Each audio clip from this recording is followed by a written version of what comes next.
À présent, le discours de Sa Majesté, le roi Mohamed VI.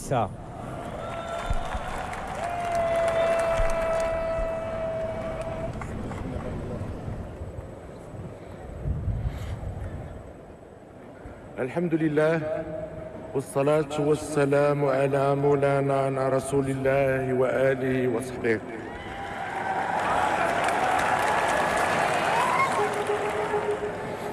Monsieur Ibrahim Boubacar Keïta, président de la République du Mali, Madame, Messieurs les chefs d'État et de gouvernement, Mesdames et Messieurs les présidents et représentants des institutions de la République malienne, Excellences, Mesdames et Messieurs, ma présence auprès de vous en ce jour, riche de sens, se veut l'expression de l'amitié du peuple marocain et le témoignage de son attachement à la relation toute singulière qui le lie au peuple malien.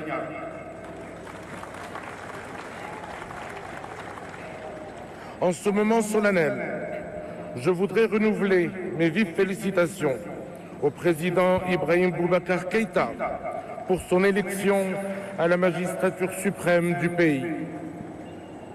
Mes vœux ardents de succès accompagneront votre action au service des aspirations légitimes du peuple malien à la paix, à la concorde et au progrès. En cette occasion, j'ai une pensée toute particulière pour le président intérimaire, M. Diokonda Traoré, qui a su conduire avec sagesse la délicate phase de transition. À cet égard, je souhaite rendre hommage aux chefs d'État et de gouvernement de la CEDEAO et du Tchad pour les efforts déployés aux côtés du Mali frère dans l'épreuve douloureuse qu'il vient de traverser. Je voudrais aussi réitérer mes remerciements au président de la République française, M. François Hollande, pour l'appui franc et déterminant apporté par la France et pour le dynamisme et le courage de sa diplomatie au service de la paix et de la stabilité du Mali. Monsieur le Président, malgré les difficultés que l'on disait insurmontables, le Mali a réussi des élections présidentielles transparentes et crédibles dans l'exercice de la souveraineté du pays, de sa stabilité et de son unité. Cette réussite est sans conteste la réponse la plus judicieuse aux errances partout ailleurs dans le monde des radicaux et extrémistes de tous bords.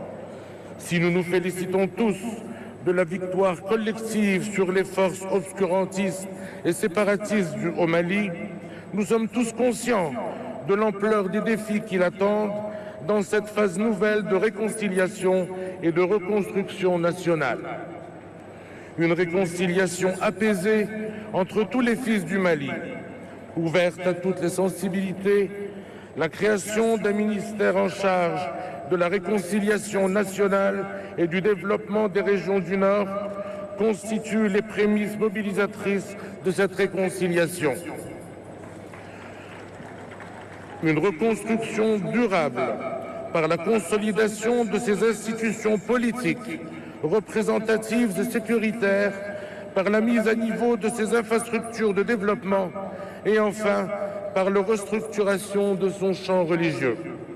Tout cela dans le libre respect de la pleine souveraineté et du libre choix des Maliens. Monsieur le Président, la présence significative aujourd'hui à Bamako des amis du Mali témoigne à l'évidence de leur engagement commun à continuer à vous soutenir fidèlement dans votre mission à la fois délicate et exaltante. Ainsi, la communauté internationale demeurera à vos côtés pour l'établissement d'une nouvelle gouvernance politique et territoriale adaptée aux spécificités géographiques, économiques et culturelles du pays.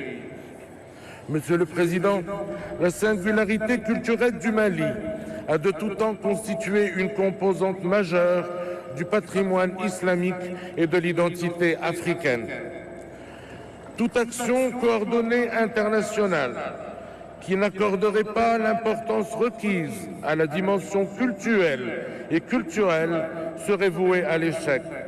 Le partenariat que le Royaume entend offrir en faveur de la reconstruction matérielle et immatérielle du Mali s'inscrit pleinement dans cette philosophie. Il est indispensable de réparer les destructions matérielles et de soigner les blessures symboliques par la réhabilitation des mausolées, la remise en état des manuscrits, leur préservation et la redynamisation de la vie socio-culturelle. La tradition et la pratique de l'islam au Maroc et au Mali ne font qu'un. Elles se nourrissent des mêmes préceptes du juste milieu. Elles se réclament des mêmes valeurs de tolérance et d'ouverture à l'autre et demeurent le fondement du tissu spirituel continu qui a lié nos deux pays. Guidé par ce socle culturel commun et conscient des enjeux de sa préservation face à toutes les dérives, je me félicite de la signature demain d'un accord portant sur la formation au Maroc de 500 imams maliens sur plusieurs années.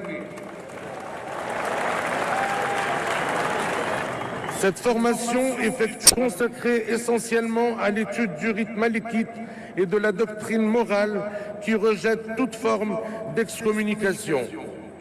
Monsieur le Président, attaché à la coopération Sud-Sud, le Maroc ne ménagera aucun effort pour accompagner le Mali, pays frère et voisin, dans les secteurs socio-économiques que votre pays estimera prioritaires. Il apportera son appui au programme malien de développement humain, notamment en matière de formation des cadres, d'infrastructures de base et de santé. Dans ce contexte, le Royaume du Maroc a installé ces derniers jours à Bamako un hôpital militaire de campagne à vocation pluridisciplinaire, appuyé par une aide médicale et humanitaire d'urgence. Enfin, notre coopération encouragera la communauté des affaires à s'impliquer davantage dans la promotion des échanges et des investissements entre nos deux pays, favorisant ainsi l'emploi et le transfert des compétences et des capitaux. Monsieur le Président, dans cette importante mission de reconstruction, tous les pays africains frères ont un rôle essentiel à remplir. Malheureusement, et en dépit de ces enjeux, certains États et partis s'emploient à détruire au moment où d'autres choisissent de construire. C'est en vertu de sa riche et inaliénable tradition de coopération avec les États frères subsahariens que le Maroc entend remplir activement sa part de responsabilité historique. Je n'ai cessé d'accorder une attention toute particulière à cet axe essentiel de relations extérieures du Maroc, veillant personnellement à son renforcement. Le Maroc, membre fondateur de l'OUA, ne siège pas au sein de l'Union africaine. Depuis, il n'a cessé en toute liberté d'initier plus qu'auparavant des actions concrètes et de réaliser avec davantage d'efficacité des projets probants. Des résultats significatifs sont aujourd'hui atteints que le Maroc entend renforcer par la poursuite de ses efforts inlassables de solidarité avec ses pays frères. Monsieur le Président, le rêve d'un Mali pacifié est aujourd'hui réalité. Dans la nouvelle page de l'histoire malienne qui s'écrit, le Maroc restera le partenaire fidèle et engagé de votre pays. Je vous remercie pour votre attention. Wassalamu alaikum wa rahmatullahi ta'ala wa barakatuh.